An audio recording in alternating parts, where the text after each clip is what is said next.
Hello नमस्कार। आजच्या व्हिडिओमध्ये तुम्हा सगळ्यांचं अगदी मनापासून स्वागत करते।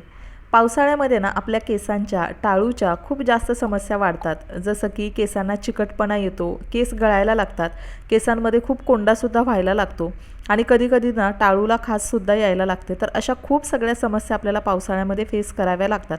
तर अशा वेळी एक घरगुती हेअर मास्क जो आहे तर तो आपल्या केसांसाठी खूप जास्त फायदेशीर ठरतो आणि तोच घरगुती हेअर मास्क मी आज तुमच्यासोबत शेअर करणार आहे। तर अगदी घरातल्या मोजक्या साहित्यांपासून आपल्याला हा हेअर मास्क तयार करायचा आहे आणि या मास्कचा नियमित वापर केल्याने पावसाळ्यात सुद्धा आपले केस निरोगी, चमकदार आणि मजबूत नक्कीच राहणार आहेत। तर पावसाळ्यामुळे ना हवेमध्ये आर्द्रता वाढते, दमट हवामान सुद्धा तयार होतं आणि त्याच्यामुळे ना केस आपले खूप जास्त चिकट होतात आणि निस्तेज सुद्धा दिसायला लागतात। तर त्यासाठी या हेअर मास्कमध्ये सगळ्यात महत्त्वाची पहिली गोष्ट ही आपल्याला वापरायची आहे ती म्हणजे खोबरेल तेल। आता खोबरेल तेल केसांच्या आरोग्यासाठी, केसांच्या वाढीसाठी, केसांच्या मजबूतीसाठी खूप जास्त फायदेशीर आहे आणि खोबरेल तेल हे प्रत्येकाच्या स्किनला, केसांना सूट होतं। तर त्यासाठी मी इथं आज घेणार आहे खोबरेल तेल। त्यानंतर दुसराच तितकाच इफेक्टिव्ह घटक आहे तो म्हणजे ॲलोवेरा जेल। आता इथं मी जे आहे ते जे ॲलोवेरा जेल मार्केटमधलं विकतचं आहे तर ते वापरणार आहे। तुमच्याकडे जर प्लांट बेस असेल आणि ते तुम्हाला वापरायचं असेल तर ते सुद्धा वापरू शकता। तर मी माझ्या अगोदरच्या व्हिडिओमध्ये प्लांट बेस वापरलेला आहे, तर त्यासाठी आज मला झटपट ही होम रेमेडी तयार करायची आहे। तर त्यासाठी मी पटकन हे मार्केटमधलं ॲलोवेरा जेल आहे तर तेच वापरणार आहे। आता तिसरी महत्त्वाची गोष्ट याच्यामध्ये मी आज ॲड करणार आहे ती म्हणजे ही विटॅमिन ईची कॅप्सूल। विटॅमिन ईची कॅप्सूल जी आहे ती सुद्धा आपल्या केसांच्या आरोग्यासाठी खूप जास्त फायदेशीर आहे। तर फक्त या तीनच गोष्टी मी आजच्या हेअर मास्कसाठी वापरणार आहे। तर चला, सगळ्यात पहिल्यांदा आपल्याला इथं खोबरेल तेल आहे तर ते एका वाटीमध्ये काढून घ्यायचं आहे। आता खोबरेल तेल जे आहे ना तर ते केसांच्या मुळापर्यंत खोलवर केसांना पोषण देतं। याच्यामध्ये जे फॅटी ॲसिड असतं त्याच्यामुळे केसांना मजबूती येते आणि केस जे आपले तुटतात किंवा गळतात तर त्याच्यापासून वाचण्यासाठी या खोबरेल तेलाची खूप जास्त मदत होते। त्याचबरोबर ना आता पावसाळ्यामध्ये आर्द्रता वातावरणात असते तर त्याच्यामुळे नारळ तेल केसांवर एक संरक्षण थर तयार करतो, ज्याच्यामुळे पावसाळ्यातील आर्द्रतेमुळे ना आपले केस चिकट होण्यापासून किंवा खराब होण्यापासून त्यांचं संरक्षण होतं। त्याचबरोबर केस धुतल्यानंतर ना जे प्रोटीन कमी होतं तर ते प्रोटीन कमी होण्यापासून सुद्धा नारळ तेल जे आहे तर ते त्यासाठी रोखतं। तर त्यासाठी नारळ तेल जे आहे तर ते आपण आपल्या केसांसाठी नियमित अप्लाय करायचं आहे।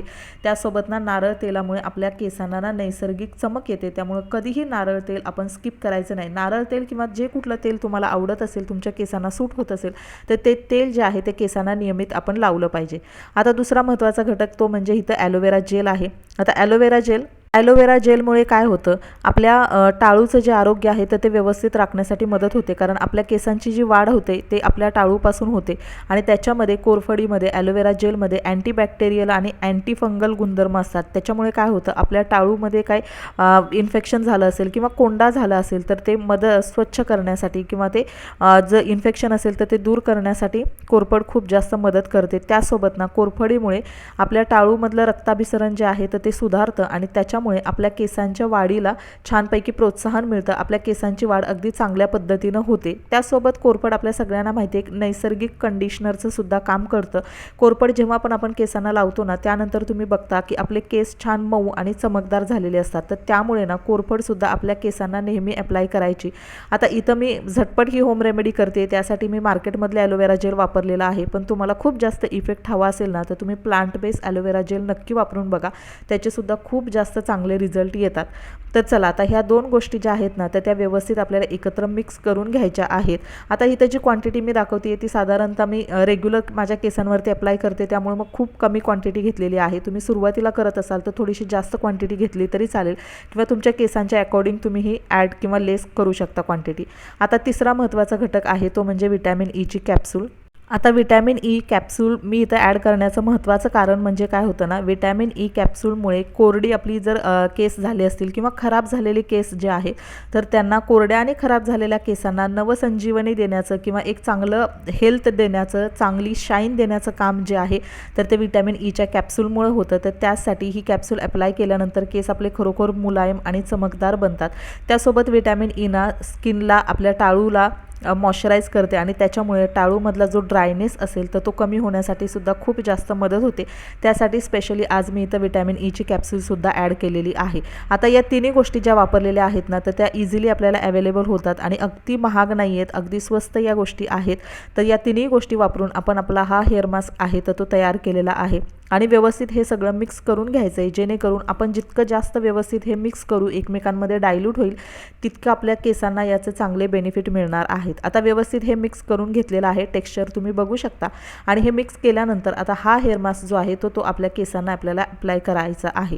आता केसांना हेअर मास्क अप्लाय करण्यापूर्वी तुमचे केस जे आहेत तर ते व्यवस्थित केसांमधला जो गुंता असेल ना तर तो व्यवस्थित सोडवून घ्यायचा आहे। कारण काय होतं, आपण केसांमधला गुंता जर काढला नाही आणि त्याच्यावरच कुठलाही हेअर मास्क अप्लाय केला तर ऑलरेडी आपल्या केसांमध्ये गुंता आहे आणि त्यानंतर हेअर मास्क अप्लाय केल्यानंतर आपल्या केसांमध्ये खूप जास्त गुंता होण्याची शक्यता असते आणि त्याच्यामुळे आपली केस गळती खूप जास्त प्रमाणात होते। तर त्यासाठी अगोदर केसांमधला गुंता काढून घ्यायचा, जेणेकरून हेअर मास्कचं ॲप्लिकेशनसुद्धा करणं आपल्याला खूप इझी होतं।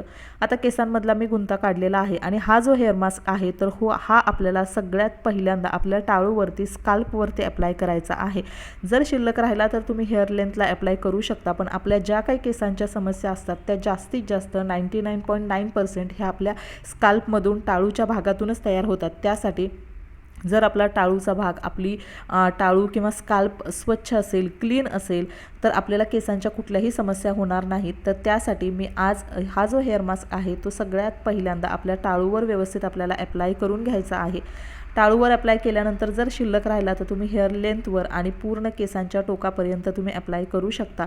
आता हेअर मास्क अप्लाय केल्यानंतर ना व्यवस्थित सर्क्युलर मोशनमध्ये आपल्याला केसांवरती, टाळूवरती थोडासा मसाजसुद्धा करायचा आहे, जेणेकरून काय होतं, जो हेअर मास्क आहे तर तो आपल्या केसांपर्यंत पोहोचतो आणि केसांना या हेअर मास्कचे जे काही चांगले फायदे आहेत तर ते सुद्धा मिळणार आहेत।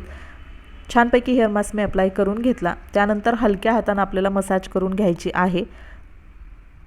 आता इथं मी क्वांटिटी आहे ती अगदी कमी वापरलेली आहे, कारण पावसाळ्यामध्ये आपले केस ऑलरेडी खूप चिकट झालेले असतात आणि अजून जर आपण केसांना तेल वगैरे खूप जास्त अप्लाय केलं तर केसांमध्ये खूप जास्त चिकटपणा तयार होतो। तर त्यासाठी अगदी कमी क्वांटिटीमध्ये मी हा हेअर मास्क तयार केलेला आहे। आता हा तयार केलेला हेअर मास्क मी फक्त अर्धा तास माझ्या केसांवरती ठेवणार आहे आणि त्यानंतर नॉर्मल आपण शॅम्पू करतो त्या पद्धतीने आपल्याला केस स्वच्छ करून घ्यायचे आहेत। तर चांगल्या केसांच्या आरोग्यासाठी एक्सटर्नल आपण या अशा पद्धतीच्या गोष्टी करत असतो, त्याचबरोबर ना आपल्याला आपला आहार आणि आपली झोप याच्यावर सुद्धा लक्ष देणं गरजेचं आहे आणि ताणतणावसुद्धा कमी असेल तर आपल्या केसांचं आरोग्यसुद्धा खूप चांगलं होण्यासाठी खूप मदत होते। तर चला, आता अर्ध्या तासानंतर हेअर वॉश करून घेतलेला आहे आणि त्यानंतर ना केस नॅचरली सुकू द्यायचे आहेत। तर छान पद्धतीनं केस वगैरे सुकल्यानंतर ना केस पुन्हा एकदा विंचरून घ्यायचे आहेत। तर हा जो हेअर मास्क आहे आठवड्यातून तुम्ही 2 वेळा अप्लाय करू शकता किंवा 15 दिवसातून एकदा तुम्ही अप्लाय करू शकता। तर चला, आजचा व्हिडिओ मी इथंच एंड करते। आय होप तुम्हाला आवडला असेल। व्हिडिओ आवडला तर नक्की व्हिडिओला लाईक आणि चॅनलला सबस्क्राईब करा। व्हिडिओ शेवटपर्यंत पाहिल्याबद्दल मनापासून धन्यवाद। पुन्हा एकदा भेटूया अशाच एका नवीन व्हिडिओमध्ये, तोपर्यंत thank you so much. Bye bye, take care.